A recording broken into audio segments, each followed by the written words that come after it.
నైరుతి రుతుపవనాలు ఏపీని తాకడంతో రాష్ట్రంలో విస్తారంగా వర్షాలు కురుస్తున్నాయి.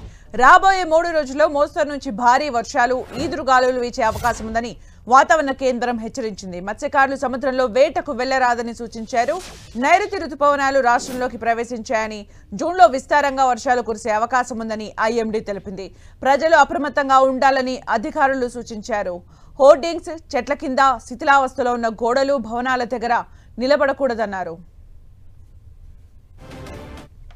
మరిన్ని అప్డేట్స్ మా ప్రతినిధి జార్జ్ అందిస్తారు. జార్జ్.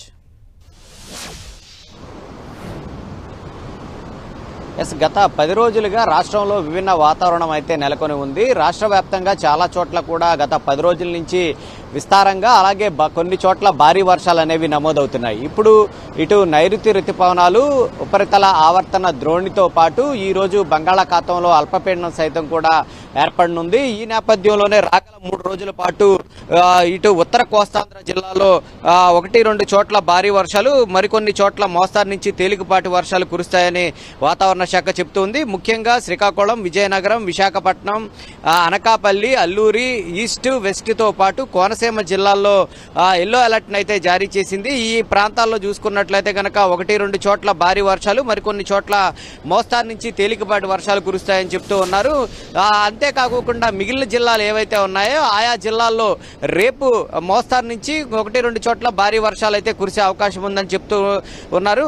అయితే తీరం వెంబడి గాలుల వేగం కూడా చూసుకున్నట్లయితే కనుక 50 నుంచి 60 కిలోమీటర్లు, గరిష్టంగా 70 కిలోమీటర్లు కూడా వీచే అవకాశం ఉంది. కాబట్టి ఇటు హోర్డింగ్స్, అలాగే శిథిలావస్థలో ఉన్న భవనాలు ఏవైతే ఉన్నాయో ఆయా ప్రాంతాల్లో ప్రజలంతా కూడా నిలబడి ఉండడం కానీ, అక్కడ నివాసం ఉండడం లాంటి ప్రాంతాలు ఏవైతే ఉన్నాయో, అలాంటి శిథిలావస్థ భవనాల ప్రాంతాలు ఏవైతే ఉంటాయో అలాంటి చోట్ల కూడా సాధ్యమైనంత వరకు ఉండకపోవడమే మంచిదని వాతావరణ శాఖ అంచనా వేస్తూ ఉంది. మరొక వైపు రుతుపవనాలు సైతం కూడా ఏపీని తాకడంతో ఇటు ఈ అల్పపీడనానికి మరింత బలపడడానికి అవకాశం ఉందని వాతావరణ శాఖ చెప్తూ ఉంది. ఇది బలపడి వాయుగుండంగా మారి ఒడిశా, అలాగే పశ్చిమ బెంగాల్ వైపు పయనించే అవకాశం ఉంది. కాబట్టి ఈ రాగల 3 రోజుల పాటు మొత్తం మీద ఇటు ఉత్తర కోస్తాంధ్ర జిల్లాల్లో భారీ నుంచి 1-2 చోట్ల ఈ భారీ వర్షాలు, 1-2 చోట్ల నుంచి మోస్తరు నుంచి తేలికపాటి వర్షాలు అయితే కురిసే అవకాశం ఉందని వాతావరణ శాఖ చెబుతూ ఉంది. ముఖ్యంగా చూసుకున్నట్లయితే కనుక ఈ మే నెల ప్రాంతంలో రోహిణి కార్తీక్ చివరి వారంలో రోహిణి కార్తీక్ అనేది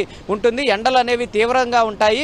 కానీ ఇప్పుడు ఈ నైరుతి రుతుపవనాలు ఇటు ఏపీని తాకడం, అలాగే ఇప్పుడు ఉపరితల ఆవర్తన ద్రోణి, అలాగే అల్పపీడనం సైతం కూడా తోడవడంతో ఒక్కసారిగా వాతావరణం సైతం కూడా చల్లబడింది.